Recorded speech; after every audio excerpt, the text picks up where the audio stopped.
Το οικονομικότερο build που είδαμε μέχρι στιγμής στο κατάστημα του PC Steps ήταν το PC γραφείου με τον i3 10100. Σήμερα θα δούμε κάτι ακόμα πιο μικρό για την πιο απλή χρήση που μπορεί να κάνει κανείς.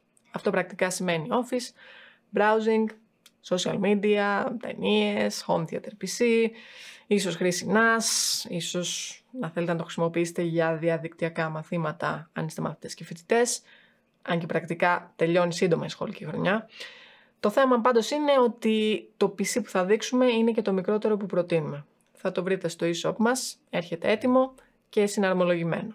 Για όσους έχετε επιχείρηση και θέλετε τιμολόγιο που να πιστοποιεί την αγορά λογισμικού, μπορούμε να σας περάσουμε Windows 10 με το ανάλογο κόστος. Για τους υπόλοιπους μπορείτε να περάσετε μόνο σας στα Windows, η διαδικασία είναι πανεύκολη. Έχουμε κάνει και ένα αναλυτικό βίντεο βήμα προς βήμα για το τι ακριβώς θα συναντήσετε. Μόλις τα εγκαταστήσετε, περνάτε και ένα κλειδί από το Keysworlds με κόστος 7 ευρώ, που είναι και ο χορηγός μας για σήμερα, και είστε έτοιμοι. Θα βρείτε και για αυτό link κάτω στην περιγραφή. Και για να μην τα πολυλογώ, το σημερινό build έχει μικρή κατανάλωση, έχει την απαιτούμενη δύναμη για τις απλές εργασίες που αναφέραμε και πάμε να δούμε από τι αποτελείται.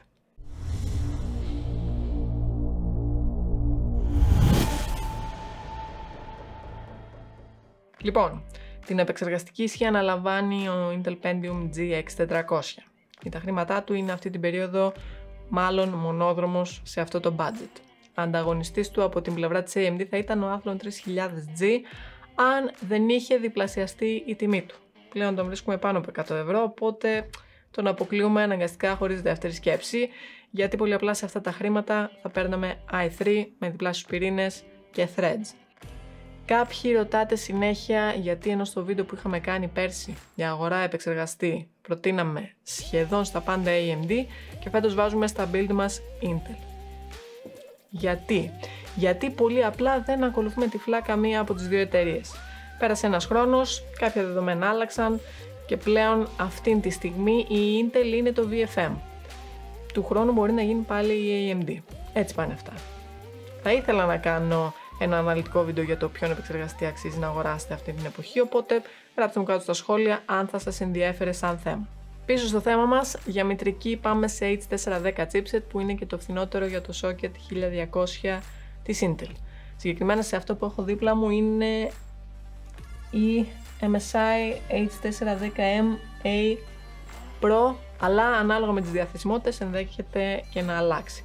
Όπως τόνισα και στο προηγούμενο βίντεο, μπορείτε ανά πάσα στιγμή να δείτε στο e-shop ποια ακριβώς κομμάτια περιλαμβάνει το εκάστοτε build πριν το αγοράσετε. Μνήμη RAM, το σύστημα έρχεται με μια 8 στα 2666 MHz. Έχετε επιλογή και για 16 GB στη σελίδα του προϊόντος, αλλά θεωρούμε ότι δεν πρόκειται να σας χρειαστούν. Το σύστημα έρχεται επίσης με NVMe SSD για το λειτουργικό, όπως και όλα μας τα build. Συγκεκριμένα έχει χωρητικότητα 250 GB. Εν έτη 2021 δεν προτείνουμε σε καμία περίπτωση δίσκο HDD για λειτουργικό και προγράμματα. Μπορείτε όμως αν θέλετε να προσθέσετε δίσκο HDD των 2 TB, δίνουμε την επιλογή στο κατάστημα. Είναι πλέον πάμφθινη, οπότε σε περίπτωση που θέλετε να αποθηκεύσετε πολλά και ογκώδια αρχεία όπως ταινίες, είναι ό,τι πρέπει. Για κουτάκι έχουμε το Colink KLA 002. Έχει τύχει να το δείξουμε και σε παλιότερο build στο κανάλι.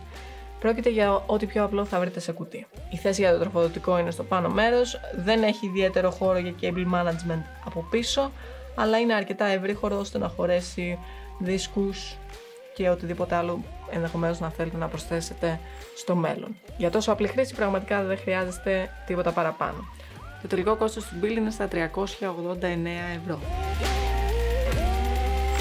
Παραγγέλνετε από το κατάστημά μας είτε online είτε μέσω τηλεφώνου. Η επόμενη σύνθεση που θα δείξουμε είναι το Gaming Level 3.